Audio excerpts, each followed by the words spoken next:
Hey, what's up, dead fucks, and welcome to LP Tremors, where we talk all things vinyl and horror.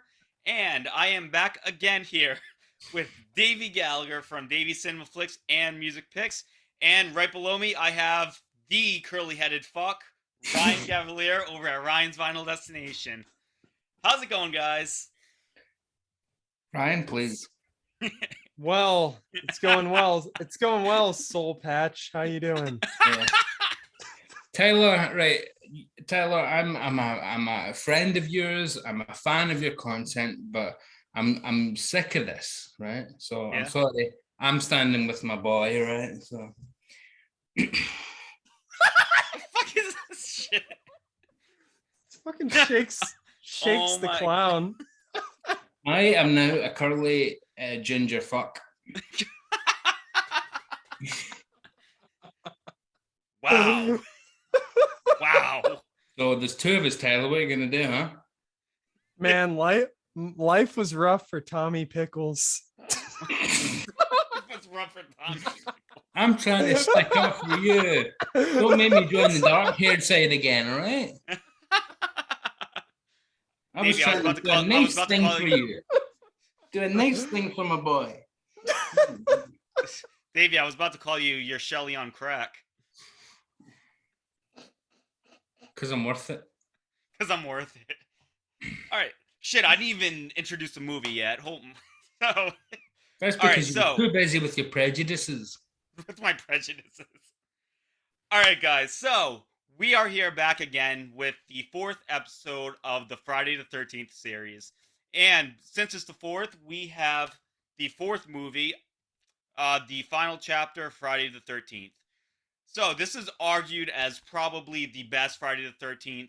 You're going to see this on a lot of people's rankings as either number 1 or number 2. I mean, this is the Back in Black of Friday the 13th, basically. It's up there as it's known to be one of the best. And, I mean, in my opinion, rightfully so. I'll get into my reviews a little bit later. But, yeah, we're here to review this classic from 1984, the final chapter. Or I should say, the final chapter. So, with all that being said, Davey, thoughts on the final chapter? Thanks, Tyler. Well, first of all, I love that they call it the final chapter, and then there's another final coming up, and neither of them are final. That's so wonderfully Hollywood, like money. You know, they genuinely thought this was going to be the last time they could milk an audience this much. Yeah. I'm going to bring them up again this week. Siskel and Ebert, right? They actually on their show go into how they are responsible for the death of this franchise. Oh my God, I just looked at myself and I'm still wearing that stupid fucking Fuck it. Yeah. I feel like some kind of mental Bob Ross. I'm just gonna paint a pretty little Jason to your world. They go on a rant about how they personally are responsible for this being the final one because they've finally embarrassed Paramount into saying it was going to be the final one and trying to squeeze the last buck. Ha ha ha. They're still making a new one next year, even though you two are rotting in the ground and nobody cares. So this is clearly not the final one. It's not even the final one in this little mini trilogy of I'm going to take it off because I'm just going to look at myself. Anyway, it's not even the last of the Tommy Jarvis movies. So we get a wonderful setup here where the setup is there is no setup. How's Jason back? Because he needs to be back. That'll do. It's a horror movie.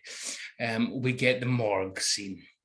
Which is one of my absolute favorites. So it picks up exactly where Friday 3 ends. So that means that 2, 3, and 4 happen back to back. And we get the morgue scene with Axel, one of my favorite little small characters in these movies, along with Crazy Ralph. Yeah. I mean, you have Axel, who's played by the guy who was in the Police Academy movies, who was like really accident prone. He was also in what's his name in it? Rabbi Glickman in Seinfeld. That's him as well. But he's Axel here, and he's been cast as the kind of young, sexy guy that works in the morgue. He's clearly about 40 years old and would not be appealing to this woman whatsoever. But regardless, he's so funny. When Jason's hand falls down and gives her a fright, and he gets the immortal lines. Jesus Christmas, holy Jesus, goddamn holy Jesus, jumping Christmas shit. That is just wow. That was never in the script. That was so just come up with something. Nobody writes holy jumping Jesus goddamn Christmas shit. You can't you just know, that's just something you come up with when you're a genius, like Kurt Cobain. So the entire first act is kind of odd and just it's almost a bit Halloween 2, isn't it, in the morgue setting and things, with the whole setup there, but just in a kind of, it really is just a way of saying it's a sequel, but who cares? Here's some kids in a car, and where are they headed? Oh, I wonder. So we're introduced to our latest batch of 35-year-old teens. Actually, a couple of them are much younger looking this time for a change. And what I like is that they made a conscious decision on this to actually try and cast a bit younger. So Joseph Zito directs this. And I like Joseph Zito when it comes to 80s schlock because he directed The Prowler, one of the real early slashers that is just pure slasher, nothing else. But he also directed really 80s movies like Missing in Action with Chuck Norris, Invasion USA with Chuck Norris, like proper canon stuff, Red Scorpion with Dolph Lundgren. So he comes in and gives it a kind of tight sensibility that you get with these really bad kind of movies that he was making, where you've only got enough film, money, and time to do exactly what you need to do, nothing else. So there's no pretension of being a good filmmaker here, just in a drive-in movie, really. But what he gets out of it is a lot more than you'd expect from the fourth in a franchise. And I think the wonderful notion to change it up by having a family dynamic is terrific here. So not only do we have the teens, the horny teens that you get in these movies, you get the family dynamic of the Jarvises, who are so likable. I think the ads. Remember those weird redneck people that were in the last one? Yeah. No, we've got the Jarvises here, and they feel like a real family. When they do the Jarvis sandwich, and the parents, the Mrs. Jarvis, and then what's her face, like just kind of grab little Tommy, and the kind of, that's the kind of thing that families do when you're kids, and just be silly and goofy and mess around. And Tommy feels like a kid, and Cody Feldman is brilliant in this. I think he's absolutely fantastic. He in Gremlins as well, which was I think the same year. It was with him a year anyway. Yeah, 84. I think it was the same year. 84 was Gremlins. When was this? Was it 84? This was 84. Yeah. And Gremlins was a summer movie. People always think it came out at Christmas because it's set at Christmas, but it did come out.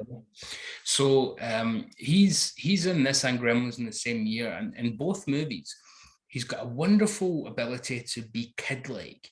Yeah. Whereas we have seen a lot of movies where kids are very precocious and Hollywoody and very stagey and very, like that. Like that girl from Annie, the one I've scalped to get this wig. Her. That kind of, I know, I don't know why I came up with that, but I'm glad I did. Sorry, little girl from Annie. Whatever your name is. But you're an orphan, so there'll be no records. Now, the great thing about Cody Feldman is his childlike quality that he's able to project on screen. So when he sees the teens having, they're not even having sex, it's just the idea of them taking off their clothes. He's so childlike and wonder that when he's staring and he doesn't know what to do. Yeah. It's like he knows something's happening that's exciting, but he's a little bit too young to be hormonal. But he's just like, oh, something's happening here and I don't know what to do. And he's throwing himself going, what's this? Was this something? That all feels so wonderful. Pounding his head on the pillow. And yes, it all feels so wonderfully real to me. Yeah. And then you get Crispin Glover. I'm not even going to talk about all the different characters because to me, this is the Crispin Glover movie featuring some Friday the 13th stuff, because I happen to adore Crispin Glover anyway. But in this in particular, I think he might be just about my favorite performance in all of Crispin Glover's bizarre career. And if you've seen some of the movies that he did in the 90s, like when he got banned from Letterman, remember that? When he hit David Letterman and he got banned from the show? He's in here as Jimmy, and you'd think he was going to be boring with a name like Jimmy. But by God, I don't know if it is in the script, but Crispin Glover just finds a way to turn everything into the most bizarre little delivery that you've ever heard. This whole the recurring gag about dead dick, having a dead dick, and like thinking he's no good in bed. That shouldn't be funny at all, and it isn't on paper. But Crispin Glover's delivery of absolutely everything in it is just so fantastically odd and strange that it's everything. When he's got a great rapport with what's his buddy's name? Ted, isn't it? So they've got a great rapport. I think those chapters bounce off each other so well in this. Even the cringe-worthy stuff where he's talking about, I'll need to ask the computer. The computer's never wrong. It's like, there's no computer.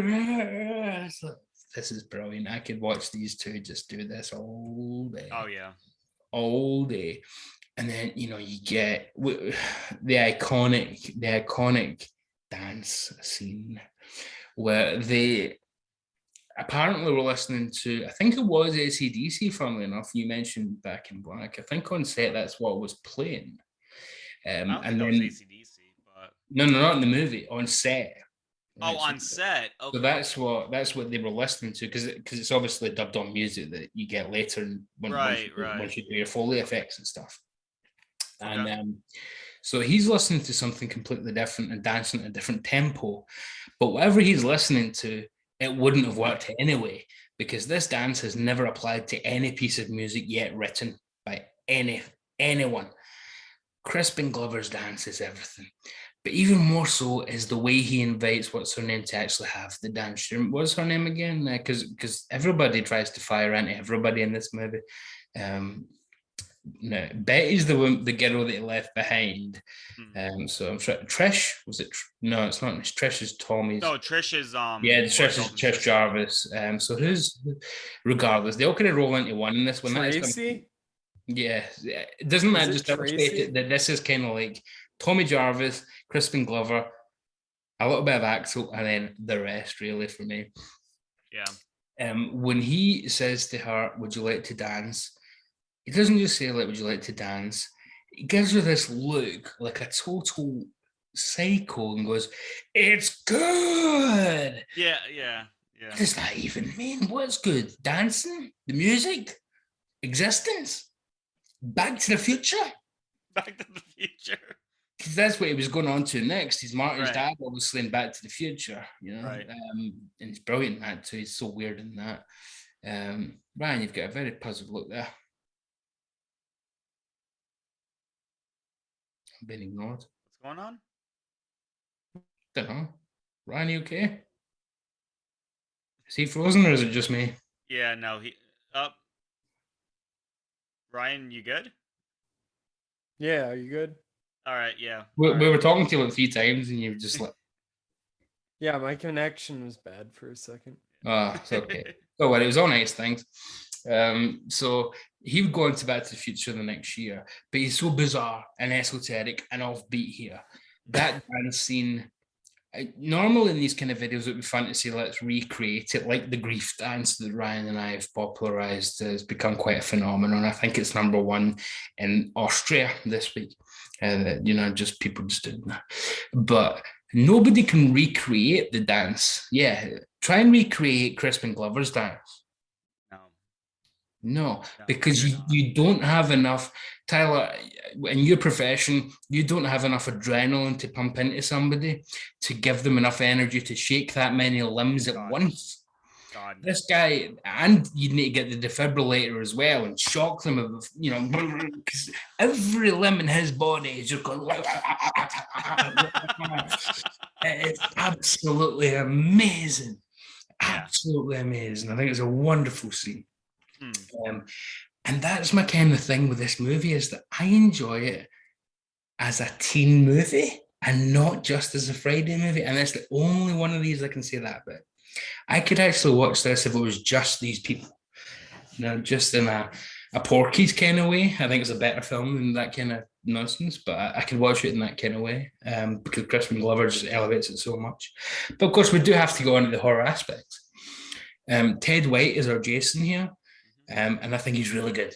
I think he's got a great physical presence. He knows how to use presence is the word for intimidation, where the less he does, the more he does. So sometimes it is just standing still and letting the iconic figure speak for itself. Now, Ted White was quite old at this point. He was nearly 60. So sometimes it shows. When he's chasing them around in the third act, it does look like a little old man running around sometimes, but I don't really care. Jason's been through so much in his life at that point. You can imagine he's probably got a bad back, let's be honest. Ted White, rather bizarrely, stayed a stuntman until the end of his days. He was still working on like Gone in 60 Seconds in the year 2000 when he was nearly 80. Yeah. And he went back to like Creature from the Black Lagoon and stuff. Like, this guy had an amazing. He was in Planet of the Apes. He's one of the stunt guys in Planet of the Apes. Yeah. But I think he's a terrific Jason. And I think Jason in this it's kind of cool that it all picks up from one movie to the next. But I don't think they do enough with it. That would be my only quibble. And in the whole regards of three movies in a row now, we've had, then this happened, then this happened, then this happened. So it's all taking place in about 48 hours. Doesn't feel that way in the movie. No. So when the brother turns up saying that, he's been in the woods hunting down this guy that killed his sister, you think, but your sister's probably not even cold in the morgue yet if you follow the chronology of the movies, No. It's 2 years in real life because they turn these movies out once a year since Friday too. But for you, it's only been one newspaper that's come out since then. So why are you acting as if you've been in the woods for ages hunting Jason down? But that's a minor quibble because they clearly are not. But when Jason comes back with no real reason to come back, who cares that much?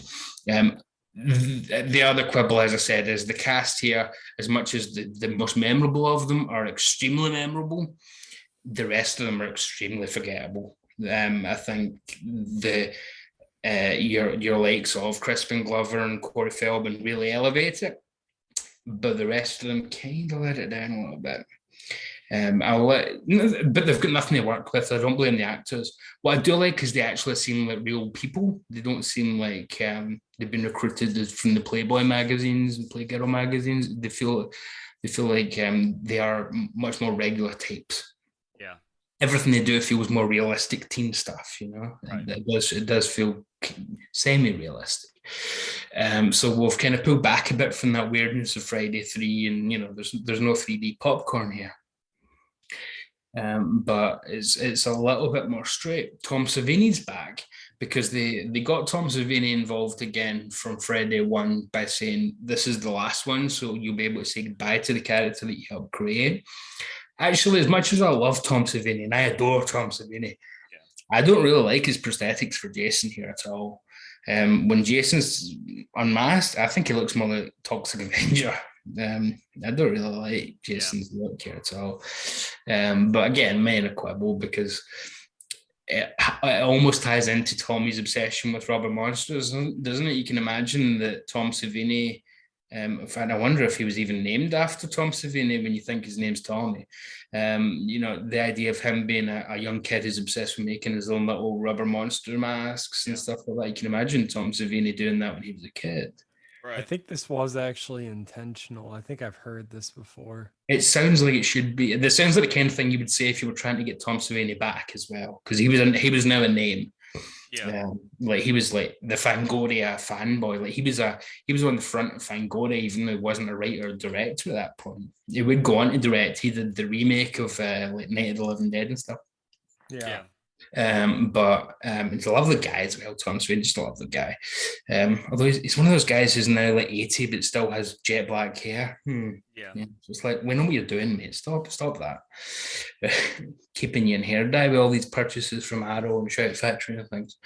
But great to see him back, although I just don't think it's some of his best work, but I like some of his practical effects. I think they've gone back a little bit to basics, not too much, but a little bit in terms of the kills. They're not as over the top. I think everything's a little bit more grounded. I don't think the chronology works, but at this point, they were really just happy to say, let's get another payday, folks. And with that in mind, I think this is actually a really solid movie. I've got a few issues with the end of it, which it goes a bit too dark for the rest of the movie. I think you need to have a slightly lighter tone. I think what they do with Tommy is really dark. And again, it's hard to talk about that because we know where they're going to go with that, and I don't think they pay that off very well. As I said to Ryan earlier on, it's a bit like what they do with Daniel Lloyd in the Halloween movies, where they set it up that she's going to be the new Michael Myers. She's inherited whatever that is, and then they never do anything with that. Right. You know? In this, yeah, they kind of follow up on Tommy having an obsession with Jason, but that last scene, it feels like they were going for the Omen more than anything else. Remember the end of the Omen where what's his name? Just Damien just stares right down the camera as if to go, ha, I'm the devil and I've gotten away with it. Yeah. Poor Tommy's been turned into something really dark here. And I'm not going to go into all this because I don't think it's right, but it needs to be mentioned because we're only doing one video on this when he's in it. Cody Feldman had an absolutely horrendous time in Hollywood as a young actor. He made a documentary about it and the abuse that he suffered at the hands of. He did not say it was anybody to do with Friday. He just said in general. Yeah. He's been on documentaries about Friday, so I'm confident in saying it wasn't here. It was just overall in the industry. Right. But it's hard to watch such an innocent, naive performance and then go so dark with it at the end and not have that in mind as a, I wish you could have just had a normal life as well, you know, as much as Cody Feldman went on to do some great stuff, you know, I wish you could have seen him have a normal life where he didn't have issues that really impact him to this day that he's only just coming to terms with now. So yeah, I mean, I love the Burbs and stuff, you know, I love me some Cody and Cody action, you know, the movies they made together, the cheesy fun in the way. But yeah, overall, I think it is a good movie, and I don't want to take points off for that kind of stuff when it's nothing to do with the movie. But they did go a little bit dark. I can see why the Omen stuff would come into it. Isn't that fun to pay it off with the kids now inherited something from what he's done with his actions, and it's been such a horrible night that it's changed him forever. Because then it perhaps does leave open the idea of sequels where you could have Tommy take over, perhaps. Maybe that was something of an idea that they had, just in case, you know? Yeah. Who knows? But on a scale of Friday movies, I think it's definitely up very near the top for me. Very, very near the top. But I think there's some stuff that does drag it down, like the overall cast, like what they do with Tommy. And again, it sounds really cheap to mention it, but I just think it's Tom Savini should be coming up with something better than that trauma level mask for Jason, which really lets that down. That's a really bad review. But as a way to end the Friday franchise, it might have been quite an interesting way to do it, but I'm going to go with an 8 on this one. Okay. Because I think it is a really solid Friday movie. I think it's probably just a product of its time where they thought they could do that kind of thing and jump tones and not really realize that it's not a great look, guys, to go straight into this child's innocence being completely lost when one movie earlier we had a 3D yo-yo, you know? But again, they weren't interested. They were just trying to look for the next big payday. So those are my rambling thoughts on Friday Part 4, the final chapter. Am I glad that they kept going after this? Yes and no, because I know there's some schlocky fun to come. No, because I think I think you have done all you really can do without a different creative voice coming on. However, luckily, we know in context there are some different creative choices coming in, which are pretty wicked and pretty cool. But at the time, putting myself, as we've tried to do in each episode, putting myself in the shoes of after just seeing this one, would I be excited if I heard there was another one? I'd be like, no, no, Right. you're ripping the Right. piss now. But hey, is what it is. So 8 out of 10 on a normal movie scale probably would be a 6 or something. But for this, I'll go with a solid 8. Nice. Nice. Yeah, I think that's very fair. Also, kind of unrelated. Do you guys know how old Corey was when he did this? 11. He was 11. Okay. Mm, Yeah, because he was busy as hell. Like in this, like between the mid '80s, you had this. You have the Goonies coming in '85. You have Gremlins, like you Gremlins. said, in same year '84. You have Lost Boys coming out in I think '87. Yep. Like I don't know how wow, like for a kid That's why especially. the bit where she says, "Can I see my brother now?" At Mm, the end, I'm always down for the doctor to say, "I'm sorry, he's working with Joe Dante at the moment. He won't sorry be." with Jill Dante. They're currently making Gremlins. Right, But right. he was 11 when they filmed it. I'm not sure if Yeah, he might turn 12 by the time it came out, but he was 11 when they filmed it, right. Holy according shit. to the commentary, anyway. So, Yeah, yeah. But yeah, thank you, Davey. Yeah, that's very, very fair. Ryan, thoughts? Yeah. So Friday the 13th, the final chapter. Um, Growing up, this is probably my favorite one of the franchise. And I think it's still either the first or second best in the franchise. I can't say I quite enjoyed it as much as I used to, but that's kind of been the case with all these so far. I think I've maybe grown a little bit from where I was at it as a teenager to where it's not the same anymore, but I did still have fun with this one and I've had fun with the other movies so far.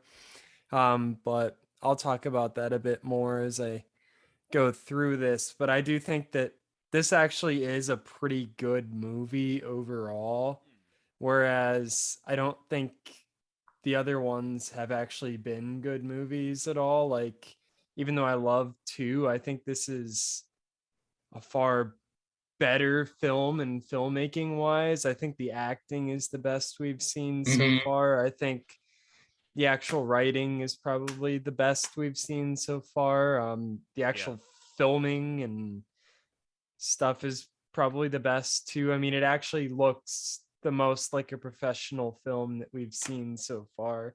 right. Almost to a confusing level, like how much better it looks than other ones. Yeah, Is it? I mean, I guess um, Joseph Zito's just better director maybe than Steve Miner, honestly. I don't know. Like right. not that like he's a really great director either, but I Yeah, think he was a bit more capable maybe. I don't I mean I guess like the movie only had a $2 million budget. yeah, So it's not like it was a high budget film either, but um did pretty well financially. It got 33 million at the box office. But let's see here. Let me start with positives of this movie. First of all, I think it goes without saying, definitely the best characters so far, probably of the whole series, honestly. Yeah, you do have Crispin Glover as Jimmy, who's amazing. He's super, super weird. I actually love Ted. I yeah. think Ted is such a good character, and he's also in another really good movie from around that time, Mask, Mhm. Oh, with Mask. Eric Yeah, Yeah, we've Stoltz. talked about that yeah. before. Yeah. Yeah. Yeah, so they yeah, so you have this guy. He's a good best friend kind of character Yeah, to Crispin Glover in this movie, and then to Eric Stoltz in Mask. He's just Yeah. kind of really good yeah, at being that like sidekick kind of character, kind of comedic effect, kind of sympathetic. He's a bit more I'd say a prankster in this movie or jokester than he is in that movie, but kind of get that same charisma in both movies. I think Corey Feldman does a really good job in this. I am going to talk about him more later, though. I'm going to leave that there. I think Kimberly Beck as Trish is good. I think Rob is our most likable, like, I don't want to call him creepy because he's really not in comparison to like Steve or Paul or any of those guys. Like, he's not that kind of character, really. I mean, he's a bit more normal. Yeah. Well, I like how we get a new Paul lead as well. We literally have another character called Paul. It's like they've ran out of names, you know?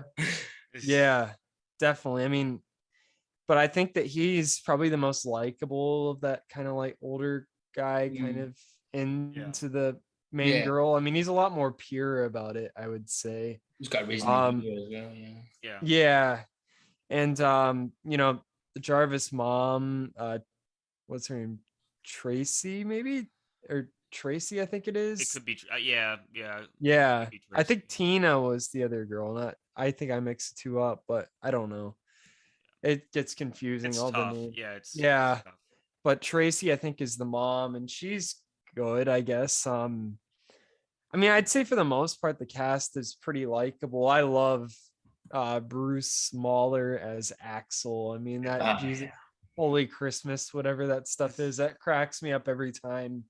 I think those scenes in the morgue are some of the best scenes we've gotten in this series. They're sleazy and stuff, but they're also well filmed. Once again, I mean, this whole movie looks great. It doesn't have that kind of like cheap, this is kind of like a porno type of feel to the look of it. Right. Even though some aspects of it still feel that way, it doesn't look like that at all. I mean, it's a real house for the Jarvises as well. That's one thing. And it looks great. The whole thing looks great. It does. I love they've used a real location first time. Yeah, but I just love those scenes in the morgue. I mean, you got him watching like the yoga dancers or whatever that is. Yeah. That's pretty funny. Some pretty decent kills in there too. I think let's see here. Kill wise, there's some pretty brutal stuff in this one. They're not really over the top, but it feels very real. I mean, honestly, when Rob gets murdered by Jason in the basement, that's a pretty rough scene. The way Jason's just going in. Yeah. That's brutal. That almost honestly, like, that honestly put me off a little bit this time. I didn't remember how harsh that scene is because it feels so real. But you know, you have Crispin Glover getting the corkscrew to the hand and then the axe to the head. I forgot that line. I forgot to mention that. Okay. Yep. You got the one dude getting stabbed in the crotch with the harpoon. Like, there's some pretty brutal stuff in the movie. I think the special effects are pretty good too. Honestly, my favorite part about this movie is the comedic stuff. Crispin Glover dancing, stuff at the morgue, all the dead fuck stuff is pretty funny, but at the same time, it feels real too. And then when you do see Jimmy finally be intimate, you really feel for him during that. He's like, "Am I a dead fuck?" to the girl, and she's like, "No." Like, you know, that's sweet. You know, I think that stuff feels very real, and that is like good teen movie kind of stuff. You know, you have all the dancing stuff though, and you have the twins. There's some, what is it? Ted calls the one, says that he got the hot one. And then like, I must admit, I burst out laughing just when the twins, because I forgot the twins were in this one. I thought it was the next one. All I could think of was, remember Austin Powers Gold Member? Twins, Basil, twins.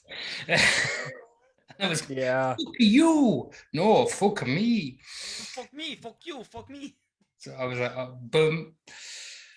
You kiss your mother with that mouth. Hey, don't you say that. you and your potty mouth. Yeah. You know, You Hey, have telling an EMT not to swear is like telling a dog not to bark. It's gonna happen. Like, yeah, and you have like the hitchhiker. What do they say? Oh, you have a uh, sister, and she's just like, yeah, that's The sign, remember? It's like, yeah, oh, she turns it around just to say, just fuck you or something, but it's yeah, genius. Then she was just yeah, sitting with the banana.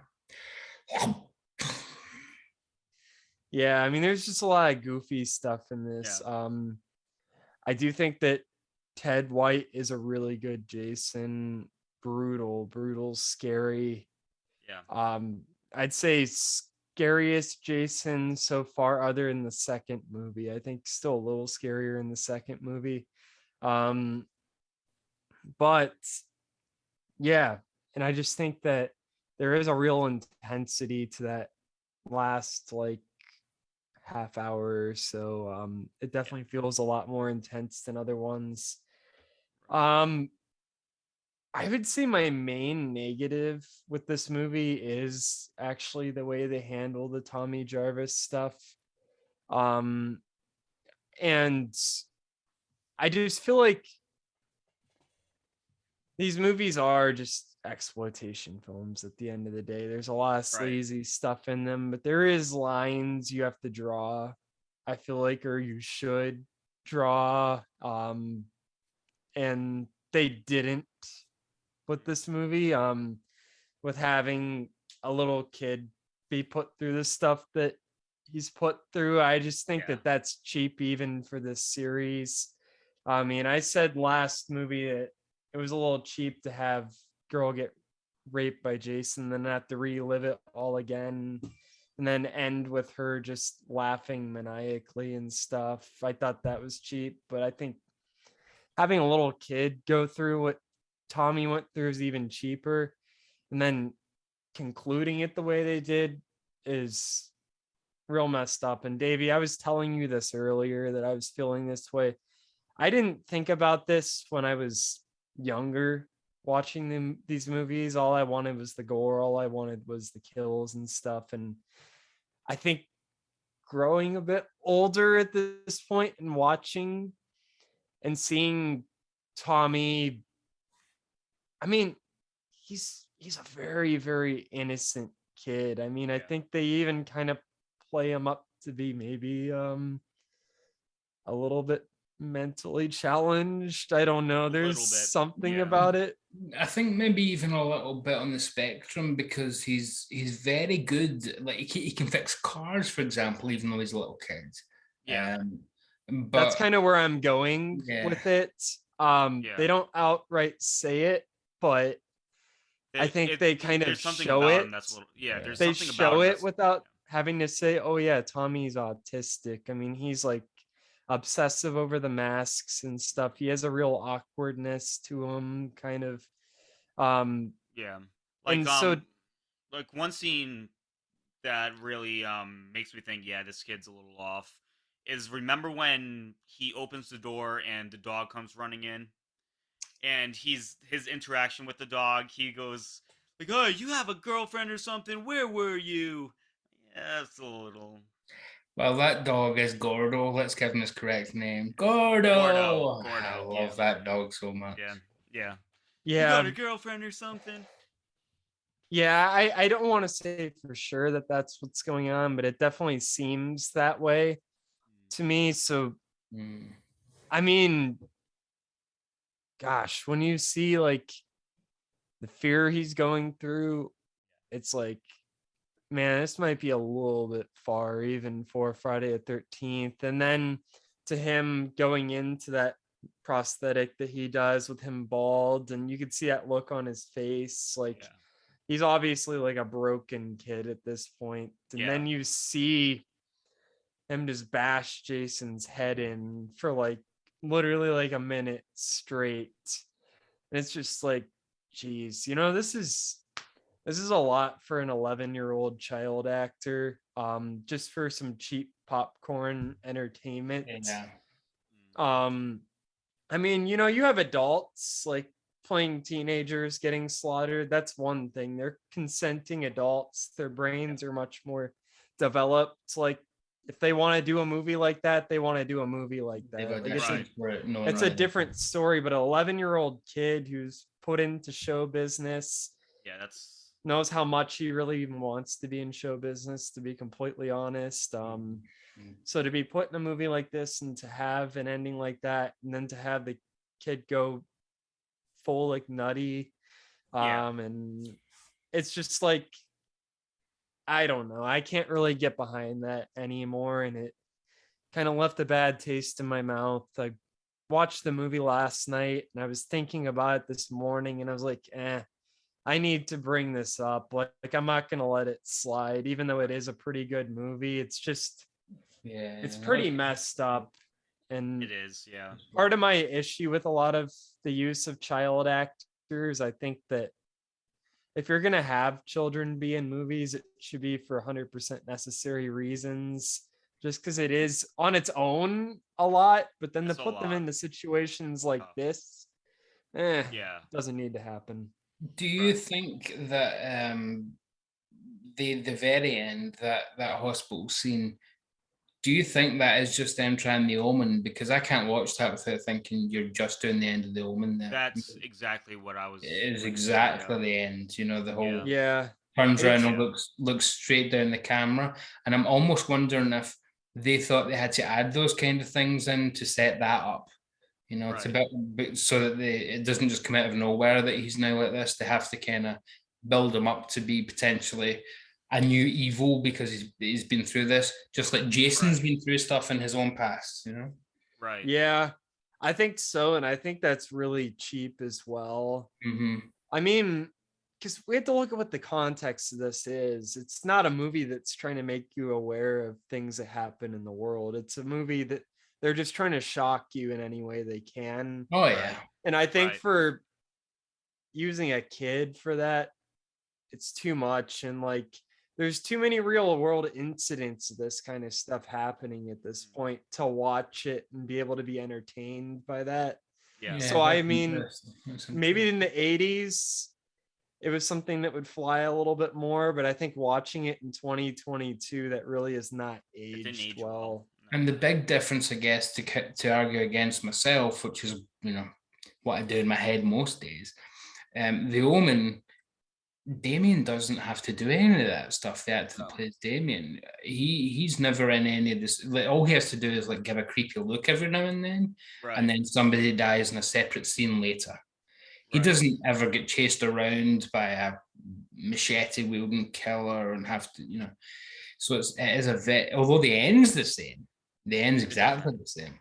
Mhm. The journey and what the child actors were put through, two very different things. And again, because it's Cody Feldman, and we know he's literally made a film in the past few years about the horrible experience of growing up as a child actor in Hollywood. It's a lot easier to spot with somebody like Cody Feldman because he's been very open and blunt about it, and even then has been ridiculed for his own abuse, which is some of the most disgusting things. But we do live in the modern age where that will happen. But, Right. Yeah. Right. Yeah. So that's my main negative. I mean, I really don't have many negatives on other filmmaking aspects of this, but I do think that the movie went to an all time low of cheapness doing this with a kid. And Yeah. for that, I do think that that's pretty shitty, honestly. Um, because I mean, you have to draw a line, horror movie or not. Yeah. There's certain things you probably shouldn't do, and I think that's one of them. So I'd say overall, I think this is a pretty good movie. I think that like I said, a lot of the production values seem to be a lot better. A lot of the characterizations a lot better. It is a pretty scary movie and sometimes in kind of cheap ways. And I don't know, there's some funny stuff in it. There's some decent kills in it. I don't think it's like Yeah. anything that's great, yeah, but it's brutal. Good effects. Yeah. Just a good balance of comedic and horror for the most part, but I will say the Tommy Jarvis stuff does drop it down a few levels. Just because, like I said, I think it was unnecessary. So I think as a movie itself, I'm gonna give it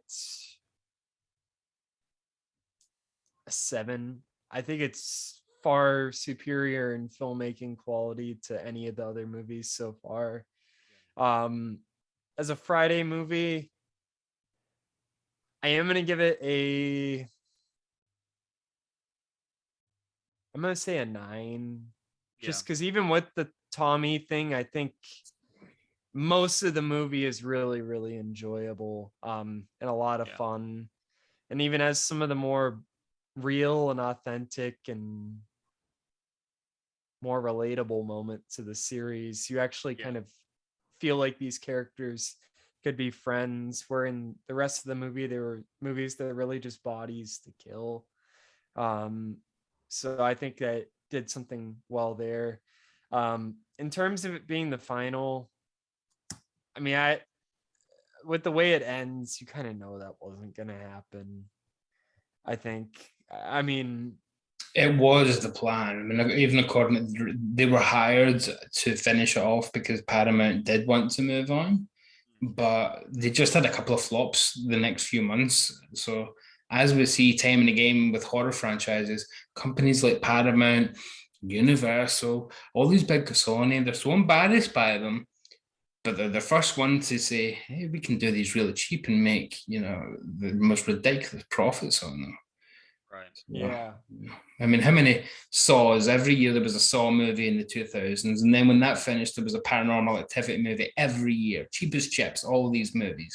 But they all made 150, $200 million, even though they cost $5 million. But it's always been the way with these franchises where they're embarrassed by them, but they really want to have the profits. Right. Yeah. No, I mean, I know that it was the plan, but I think that they kind of made the ending just to have the possibility that it could get opened up again. I feel like that's what it seems like to me. I do think they were planning on Tommy being the new. They were planning on that. Yeah. And like,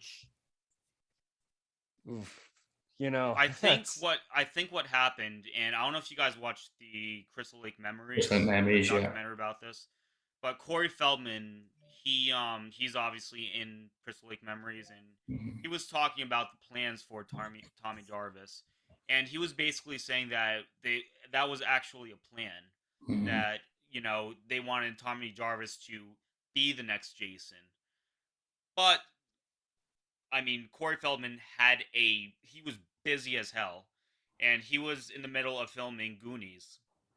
That was the biggest reason why he didn't continue on with the future movies. So I think that really plays a big part in it. Funnily enough, directed by Richard Donner, who directed The Omen. Small world. Yeah.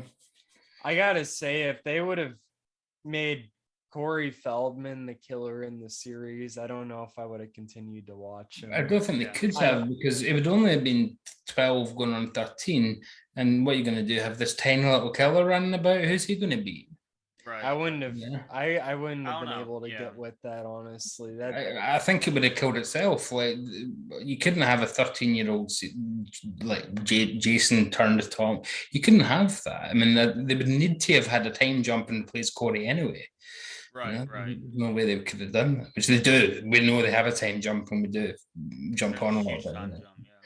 Ryan, one thing to mention before we jump on, though, you mentioned Lawrence Morrison, who plays Ted, and who's also in Mask. Have you seen a movie called The Last American Virgin? Not yet. I don't think so. It came out in 1981, and it was his first movie, and he's the lead character in it. And it is one of, I mentioned Porky's and said I didn't like it. Imagine a good version of Porky's that then goes really dark. And I don't want to say how, but it goes incredibly dark. It's called The Last American Virgin. It is on Blu-ray. Arrow put it out. So I'd really recommend that. Yeah, The Last American Virgin. And again, it does start out like just another teen sex romp thing, Right. cheap. You think it's going to be, and then it goes some really deep, dark places. The Last American Virgin is called, and he's the star Right. of Lawrence Monson. I'm Okay. looking it up. Yeah, Yeah. Yeah. thanks. Yeah. I'll check that out. Yeah, if you like him, and if you like the idea of that kind of movie being kind of subverted, put it this way: imagine a Porky's movie that will make you cry at the end. Wow. Yeah, Last Okay. American Virgin, highly recommended. Okay. Yeah. Yeah. I'll Wow. definitely check that out. Yeah. Yeah. Well, anyway, so yeah, thank you, Ryan. And thank you, Yeah. Davey. You guys had very, very fair reviews. And so my thoughts on the final chapter. This is gonna be very tough for me to review. Because a lot of my points you guys just literally just said it. There's a bunch of positives. I think you can definitely tell a huge budget difference with this particular movie. Um, so as far as filmmaking goes, as far as the budget goes, I think this is definitely the best one thus far. As far as acting goes, I think acting is definitely a step up. Still not great. Still not Oscar award nominee movie. Nothing Good. like that. But I think what we saw in the first three, this is definitely a big, big step up. Hmm. However, this is still not my favorite Friday the 13th movie. I still enjoy the second one way more than this one. Me too. I still really like this one, and you're really not gonna see. You're gonna see some negatives, but you're not gonna. I still really enjoy this one quite a bit. I'm gonna talk very highly about this movie. However, I still really enjoyed the second one much more than this one. But it is still up there as one of my favorites. I mean, I've watched all these movies a bunch of times, and this has always been maybe like my number three, possibly my number four, my number two, and my prediction is it's probably still gonna be around that area because what rewatching this movie in preparation for this video, I didn't. My opinion really didn't change much. I'll just put it like that. But with all that being said, my thoughts on the final chapter. So as I said, definitely a big budget difference. And I I guess I'll start off with my negatives because Ryan, you definitely touched on some of my negatives. Tommy Jarvis himself. This is not my favorite Tommy Jarvis. This is to tell you the truth. This is probably my least favorite Tommy Jarvis out of the three movies we see Tommy Jarvis in. Just because, and it's nothing against Corey Feldman. I think Corey Yeah. Feldman is fantastic. Like Yeah. he plays this role, especially at 11, 12 years old. He nails this character. Hmm. However, they just put they just put this character in a very weird situation. They I don't like the dark tones that were portrayed towards the end. Both of you guys mentioned, the dark tone going on towards the end. So I really, really hate that ending. And I don't know, it's something just rubbed me the wrong way. Ryan, you said it perfectly. This particular character, I mean, I felt I just kept feeling like shit for this kid. Yeah. Like this is like especially like in my situation, like me being an EMT provider, I was feeling for this kid hard. More so now than when I used to watch this movie in the past. Like it's I don't want to watch Friday the 13th and be feel sad. I want to enjoy this movie. I want to have fun with this movie. Still do, obviously I still do, but I don't know, to bring a kid that young into this and push him into a really really dark place, it just really rubbed me the wrong way. Ryan, you literally just echoed you I everything you said, just copy and paste. It just really rubbed me the wrong way. So that is the biggest negative I'm going to give for this movie. However, Corey Feldman, like I said, he really nailed this character. He really, really did. He played this young, innocent kid. He's seeing a pair of tits for the first time. Like, it always cracked me up. Him in bed, like hitting his head against the pillow, getting crazy. I fucking love that. I love that scene. Like, it just made me laugh. it it just made me laugh. And then the scene where him and Trish are in the car with the dog, and the dog runs away. Gordo. Yeah, he runs away from in the car, and then Corey Feldman tries to go chasing after him and sees the teens or whatever age you want to call these kids, just skinny dipping in the lake, and he's like, "Whoa!" Like he was all over. Then Trish grabs him and carries him to the car. Like scenes like that just make me. It's like this young innocent kid, just like I don't know. It was so realistic, very very realistic, and I don't know. It just made me laugh quite. It was so enjoyable. So Corey Feldman really knocks it out of the park. But just the premise of Tommy Jarvis and being a kid, and then the dark undertone at the end, that really just rubbed me the wrong way. Mm-hmm. But with all that, so pushing Tommy Jarvis aside, this movie it's very very enjoyable. The characters are definitely a step up. I still believe the characters in the second movie are better overall. However, Yeah, these I characters agree. are very enjoyable. Yeah. Crispin Glover's character of Jimmy, I think his name is, Yeah. probably the best character in Friday the 13th. Uh, I loved watching this kid. You know, watching him dance that track, put the record on, starts doing that cringy ass dance, and Oh, him it's not getting so cringy. It's brilliant. I think it's genuinely brilliant. yeah, like that friggin' hair flip. I was. The director, Taylor, the director of commentary, they talk Yeah. about it, and they said he was literally in the script, just told dance to the music that's played. Yeah. And I'm 99% sure it was AC/DC. They mentioned the commentary was what he was hearing at the time before they dubbed Yeah. on whatever the licensed music was they could get. Yeah. And he just started doing that. And they said to him afterwards, like, was that a joke? And he was like, that's how I dance. Right. So, Right. and it's only when you watch other Crispin Glover movies Yeah. where you realize, no, he is this nuts. He's just one of these wonderfully bizarre people who I'm glad exist. I mean, even as Marty's dad, Right. remember the scene where he laughs as much? All he has to do is laugh. But instead of laughing, he's doing this big like he starts doing this bizarre like. I mean, he was Right. replaced in Back to the Future 2 for being too weird. Yeah. That's how bizarre Yeah. Crispin Glover is. He's been Yeah. replaced in movies just for being Crispin Glover. Yeah.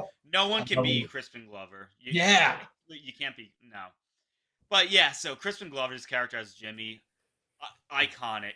That whole dancing scene. I love how he's so concerned with being a dead fuck, and he's asking this girl, "Do you really think I'm a dead fuck?" Like him getting so concerned and upset. I thought that was great. And Ryan, you mentioned the character of Ted. Ted's freaking hilarious. I'm like, every time that kid showed up on screen, you know, on paper, this is gonna be an annoying fucking kid that you just want the most disturbing, most edgiest, most brutal kill ever coming from this kid. You really want that on paper, but overall, I could watch this kid all day. I love Ted.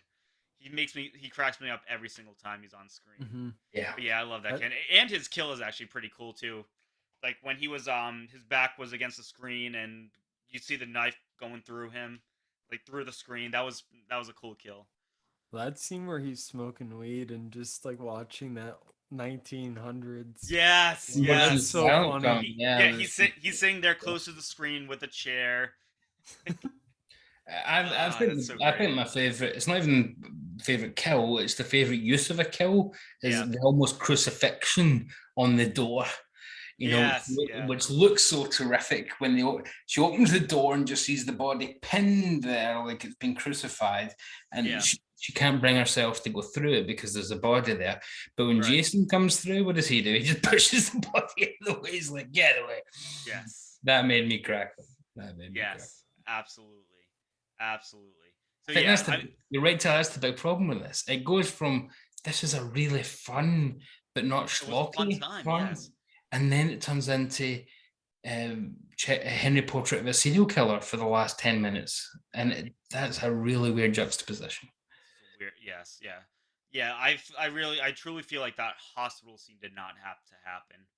That was, and I don't know, that ending really did rub me the wrong way. But going, so as I was saying before, yeah, so you have Ted, hilarious. You have Crispin Glover's character as Jimmy, awesome, iconic.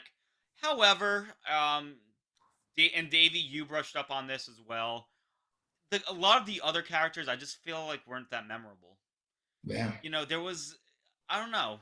But then again, if you really look at the other spectrum, I mean, you can tell Crispin Glover is going to be the main highlight. Ted, he's going to be one of the biggest highlights. You got obviously Corey Feldman, he's going to be the biggest highlight. So you have these big characters, and they really knock it out of the park with their performances. Obviously, there's going to be some other characters that are just going to be pushed off to the side. So I can't really fault the movie for that because you do have big shoes coming right next to you. So it's really hard to match the energy and the enjoyment of those big characters. So I really can't fault the movie for that. But then again, I kind of can because just I'm not really paying attention to any of those other characters. Those other characters, I can't tell you their names at all. I'm sorry. I just remember Paul because it cracked me up that they ran out of names. Right. Yeah, that's the only name I really remember, Paul. I So think there was like a Doug. Sam or something. I don't know. Sam, Doug, Tina, Terry. Yeah.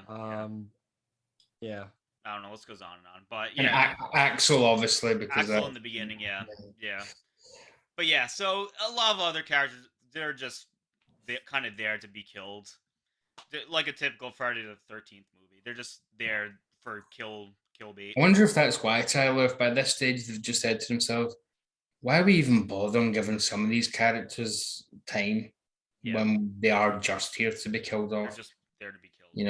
There's no point in building them up. We might as well just give them nothing to do but basically react to more interesting characters like Jimmy and Ted. Right. So that's a big reason why I think the characters I like better in the second movie, because I feel like pretty much all of them are memorable. Whereas this movie, you have some of the best characters in Friday the 13th, but then you have a bunch of other characters who are just very unmemorable. So yeah, that's kind of where I'm going with that. So yeah, characters, but there's no character in this movie that really pisses me off. We all know how I feel about Shelly. Like, easily the worst friggin' character in the whole franchise. I can't stand that curly-headed fuck. But you don't have any Shellys here. So what color was his thank hair? God. What's that? What color was his hair? A ginger asshole. I didn't see that scene. Jeez. Oh my God, that redheaded piece of shit. I can't stand it. Don't even get me started with Shelly.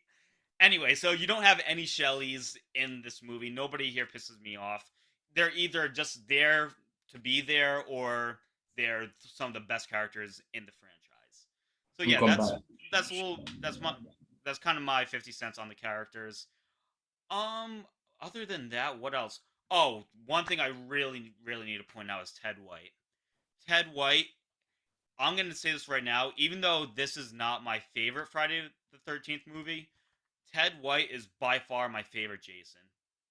I thought it was, what's his name? What was your boyfriend's name last time? Which one? You're Jason. You kept going on about him. You said he was the best thing since sliced bread. If you're talking about Richard Brooker, I mean, I really don't want to say his name in case he turns up, even though he's dead. You said he was the best ever. I didn't say he was the best ever. I said I love Richard Brooker. You said I would marry Richard Brooker. That was your exact words. I would marry Richard Brooker. I would marry Richard Brooker. Sorry, he's dead. Why not? Yeah. Man can dream. So is Ted White. So Ted White's not dead. Yes, he is. He would be. Yeah, he'd be nearly 100. Yeah, he's well dead. Yeah. Is he? I didn't know he died. Wow. Well, I'm sorry to be the one to break it to you.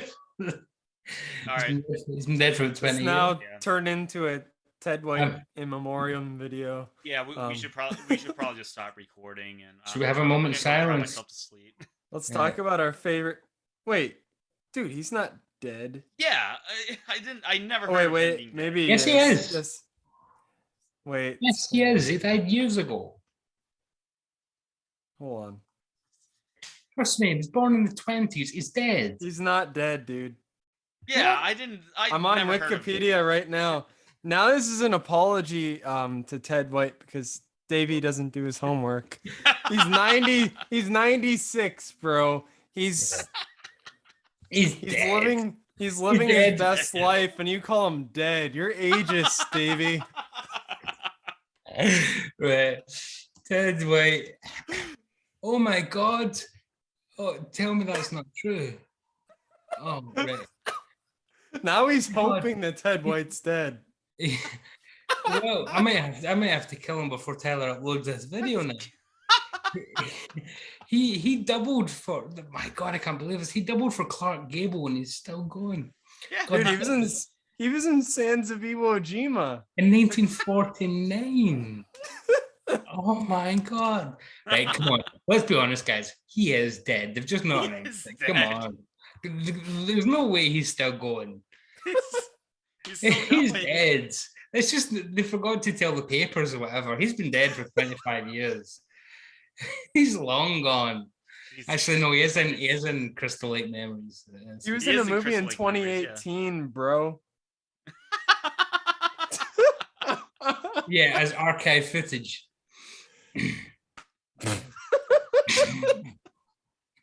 Oh my God. He played the elderly Tommy Jarvis. The elderly. Jesus Christ. Jason! That shocked me to the core. Honestly, I just knew he was 100 and something years old. Yeah. And there was no way that he could still be alive. And apparently that is Oh, he just fucking is. He's Oh just my a stunt double for himself at this point. Yeah. Oh, Yeah. He's in Starman. Yeah. Wow. So, Yeah. So anyway, as I was saying before, What? what? His last credit was as Jason Voorhees in something called Coroner's Report. 2021 actor. I don't know. I couldn't tell you. What? He was in the X-Men. Oh my God. He's what? All right. Davey, your mind is blown right now. Admit Oh. you're wrong. Admit you're Right. Move wrong. on. Right. I'm not admitting anything. He played Jason Voorhees in 2021. Come on, I have gone through the looking glass here. What's going on here? Coroner's Report TV series. Jason Voorhees, 2021, with a 95-year-old Ted White. That's his latest credit on IMDb. Playing Jason again? What is this? What is Coroner's Report? I'm not making this up. It's on IMDb. Well, I suppose that. Yeah. All right. So anyway, Ted White, a R.I.P. living Ted White, he's very much alive. And Richard he Brooker's is dead, though. I know he's. Don't remind me. But so Ted White, he is by far, in my opinion, the best Jason Voorhees. I feel, and we're gonna get into the Kane Hodder movies. I think Kane Hodder is far overrated. I think, but Hey, you can't say that about the dead, man. But anyway, so yeah, but I'll get into my Kane Hodder movies when we get there. But this movie, yeah, Ted White, you're gonna see the best Jason Voorhees here, in my honest opinion. And he was in his early 60s, probably something like that. 90s. 90s. Apparently, the immortal Jason Voorhees, played by the immortal Ted White. Yeah. Maybe he's playing Jason in the new one. Oh yeah, there you go.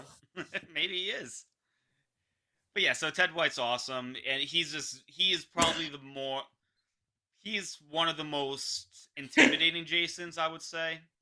Mhm. Definitely probably the most intimidating Jason. And the way he's just running around, like trying to kill Trish, trying to kill Corey Feldman's character, it's just classic.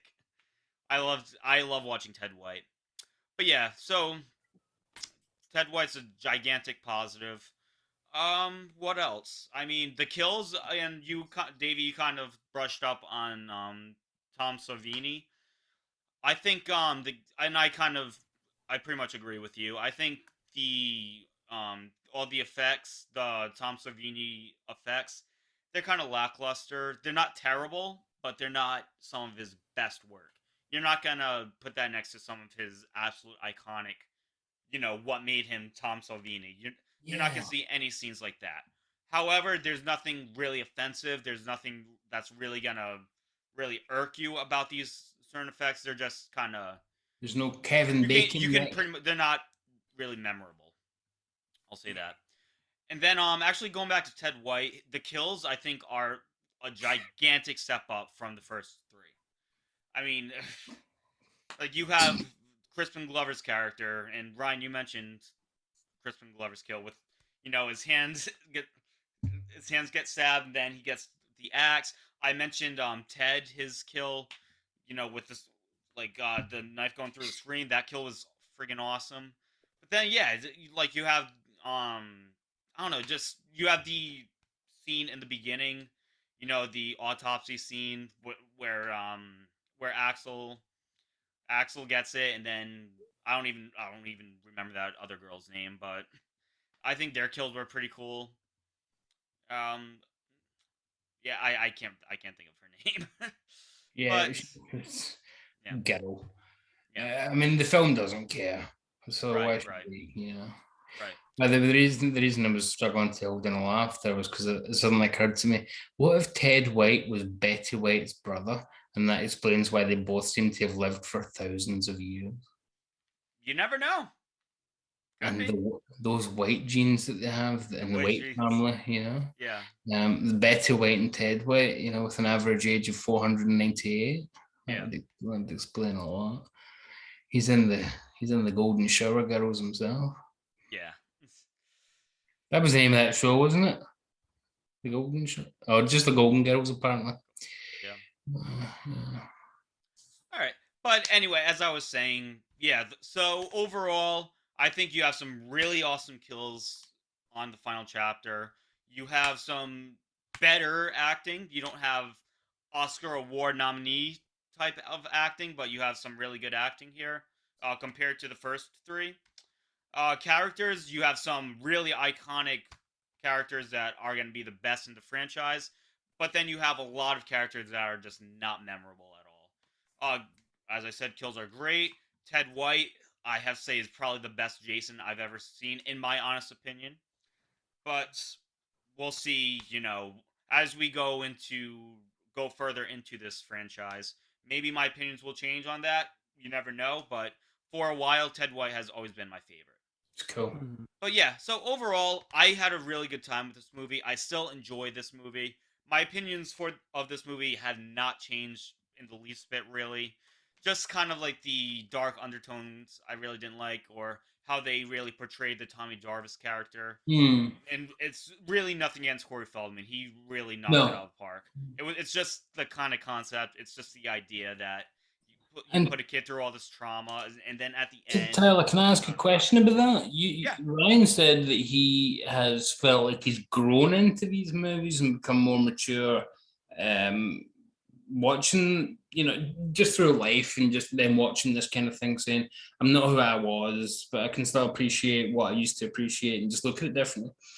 Have you always felt that way or did you come to gradually go, oh, that's a bit weird? Because as you mentioned, being an EMT and things, did you used to feel a lot more like the Tommy stuff's fine, or is that always I that a yeah, little thing?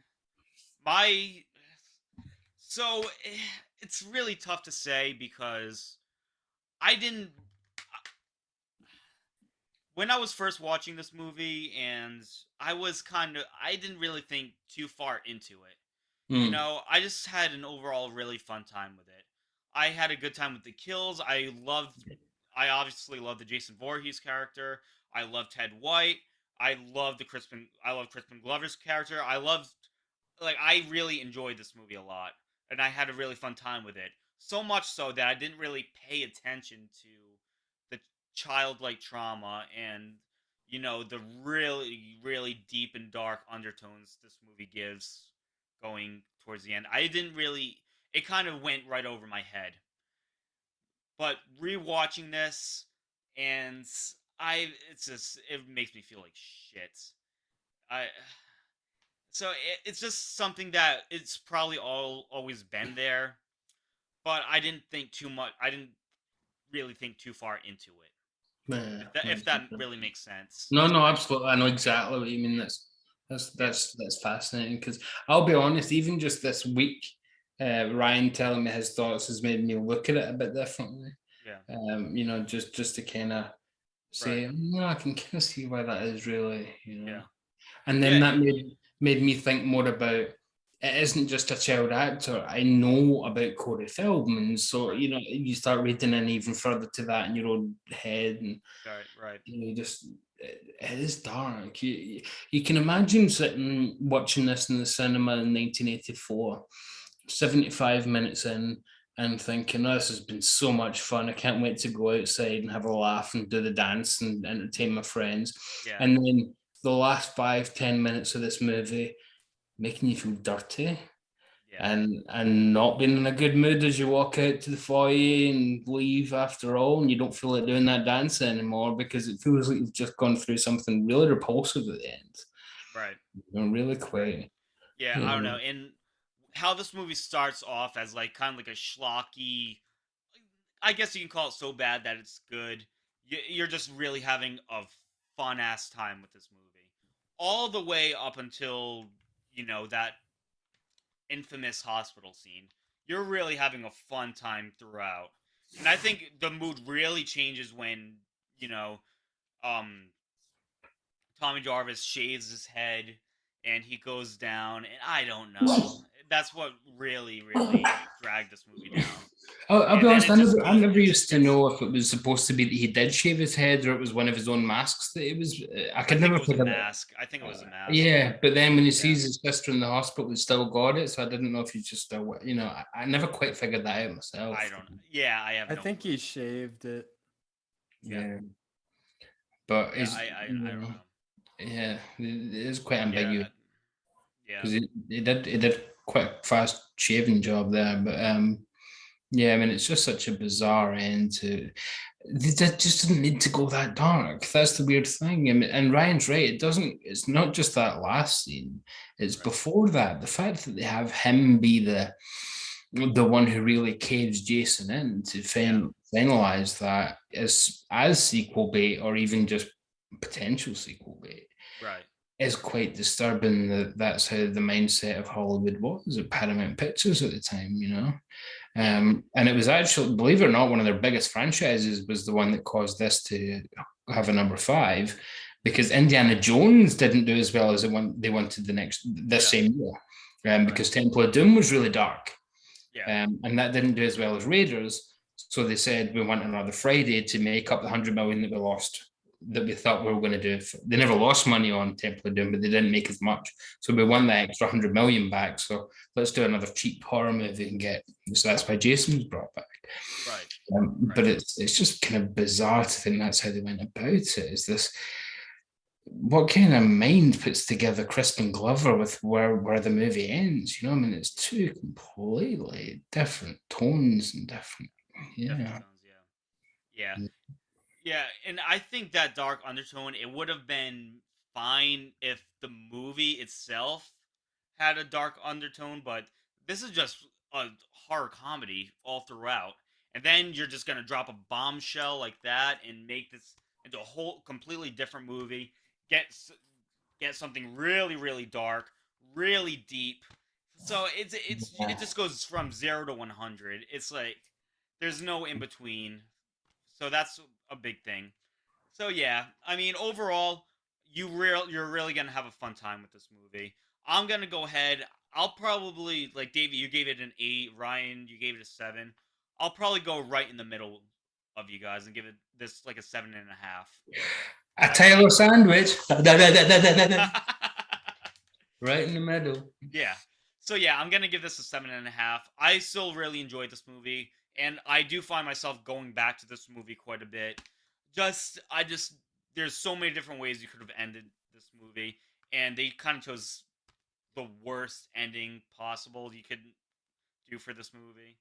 I don't know, Do you think you can but fix it? Do you think you can fix it if you just make Tommy a little bit older and then have an even slightly older actor playing him?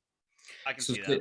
say Tommy's Okay. supposed to be 14, but he's actually played by a 17 or 18-year-old who just Right. happens to look young. Would that, I mean, you'd need to rewrite a It few could, things. yeah. You Yeah. couldn't have somebody of that age doing the Right. but Right. but you could get around that a bit more. You could. It's really disturbing to have an 11-year-old when you know it's Cody Feldman. But again, as you say, though, it makes you feel weird because he's so good in this movie. So good. He's so But good. then that's selfish to think, oh, well, at least we enjoyed his performance, even though he had Right. such a horrific childhood in Hollywood. That just seems wrong to kind of Right. say. I wouldn't Right. change it. Of course, I would. I would change his abuse in a second, but Easily. So yeah. such a weird one to have to review for that reason. Okay. Yeah. So overall, I think all three of us were saying pretty much the same kind of stuff. Obviously, different perspectives, of course, but we were all saying the same thing. This is a Mm. really fun movie to watch. It's very enjoyable. You can really see a huge budget difference compared to the first three. But it does go into some really weird directions. So yeah, say what you will about this movie. I There's definitely worse out there. There's definitely worse out there, and and you're this is definitely it's still in my top 5, and I still enjoy this movie. I'm still gonna go back to this movie. My opinions really haven't changed. But there you go. Do you guys have any other closing statements with this movie? Anything No, I else you think want to we've add? done this one. I mean, next time we're going to get a film directed by an actual hardcore porn director, so You are. things Yes, are you going to are. look a little bit again, but yeah. Although he also directed Savage Streets with Linda Blair, so but Yeah. we'll Yeah. come to him next time. But Right. yeah. So yeah. Okay. So with all that being said, that is our full review on Friday the 13th, the final chapter. Let us know what you feel in the comments. Do you like this movie? Do you hate this movie? Is this movie your favorite? Like a lot of people's rankings would probably put this as. Thoughts on the whole franchise in general? Just put everything in the comments below. Um, but with all that being said, Davey, Ryan, both of you have channels of your own. Anything you guys want to plug? Yeah, I guess got the Queen series starting up October 5th. I got Zero the Hero. We'll be doing One Missed Call in Yep. October. That's all I'm gonna give today. Ryan's Final Destination. How do you spell it? RYAN apostrophe S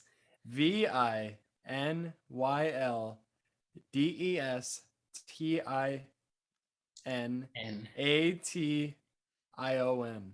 His spelling's really come on this term, hasn't it, Tyler? It's wonderful to It watch. has. Holy shit. Oh, that's fantastic. You've won the spelling bee today. You won the spelling bee. That was Awesome. All right, Davey, I'll use it anything in you a want? sentence for you. Oh. Like and subscribe to Ryan's Final Destination. There you go, guys. I mean, but his stuff these days, it's like rat-a-tat-a-tat-a-tat. It's absolutely brilliant. So great. This guy. Oh. Oh my god. So Anyway, I will say subscribe to Ryan's Final Destination because this guy's on a fucking flyer these days, folks. Yeah. And tell his mum if you're watching. I'm sorry with the bad language there, but his channel is just so good. Why don't you subscribe? Tyler's mum. Hi, Tyler's mum. Sorry about Tyler's language. But yeah, on my channel, what's been going on? What's going on? This week there was a review of the new remix of Animals by Pink Floyd. Yep. Whoops. Got me in a bit of trouble, but that's fine. That's fine. I wouldn't be having it any other way. Today uploaded a review of a world premiere Tom Hanks movie on Blu-ray, never been released before. So yeah, Mazes and Monsters, his first ever starring role on Blu-ray. And there's a reason why it's never been released on Blu-ray. Watch the review and find out, because it's fucking disgusting. Yeah, that film makes this look, yeah, never mind. And then tomorrow, my boy Nate's coming on, and we're going to be talking some Blood on Satan's Claw, one of my favorite horror movies of the 1970s from Tygon. And last evening, and as if I wasn't going to end with this, I had the great pleasure of my friend, the owner and proprietor, no less, of a channel called Ryan's Vinyl Destination, Mr. Ryan Gavalier, joining me to discuss FM, the whatever the hell kind of movie that is, from 1978, comedy, drama, musical, thriller. It's not a thriller, but whatever. And Aztec Camera's debut album, the seminal Scottish debut album from 1983. So we discussed both of them in one fell swoop, and we'll be doing that as a kind of monthly cinema flicking music pick going forwards. And then Telly, you'll be joining us in October as we start a season of Reanimator. So. Awesome. Yeah, so definitely check out Davy's Cinema Flicks and Music Picks and Ryan's Vinyl Destination. He even spelled it out for you guys. Come on. But I can spell mine, but would be here for 3 months. We'll be here for 3 months. But yeah, check the description below. Both of their channels will be linked into this description below, so be sure to check on that. You are watching LP Tremors. So what's going on with my channel? Me and Ryan down below, we did a top 5 Chris Cornell records where we discussed, where we went off the walls on several different occasions. But the main premise is top 5 Chris Cornell records. So I mean, Chris Cornell, we've heard him in Soundgarden, Audioslave. He has an extensive solo career. Temple of the Dog, of course. List goes on and on. We tackled our top 5 overall Chris Cornell records. So that video is uploaded. Definitely give that a check if you have not. What else? Stay tuned. You're watching the 4th episode of the Friday the 13th series. And we will be continuing the series from the first movie all the way to the 2009 remake. So be sure to keep an eye out for that. Every video comes out bi-weekly, either Friday nights or Saturday mornings. So yeah, be sure to check those out. And but other than that, stay subscribed. Subscribe to some more music shit, some more horror shit, whatever you guys are into. That's basically it on LP Tremors, but yeah, that's what I wasn't on it, folks, so I can show for the boys here. That Chris Cornell video is one of the funniest things you have seen in a long time. It's absolutely brilliant. It's a celebration of a brilliant musical artist by fans who really love his work, and 2 friends who are really having a great time. And even though the language, I'm going to be honest, Tyler, I wasn't angry like your mother. I was just a little disappointed. So just mind your P's and Q's. Mind your P's and Q's. I didn't like all that effing and jeffing. But yeah, what a video, guys. You outdid yourselves. You surpassed your own achievements, and well done. And it was a pleasure to watch. So yeah. See, don't take my word for it. Take it from our satisfied customer. Although I must admit, I'm Team Curly Red. I'm Team Curly Red. Oh my god.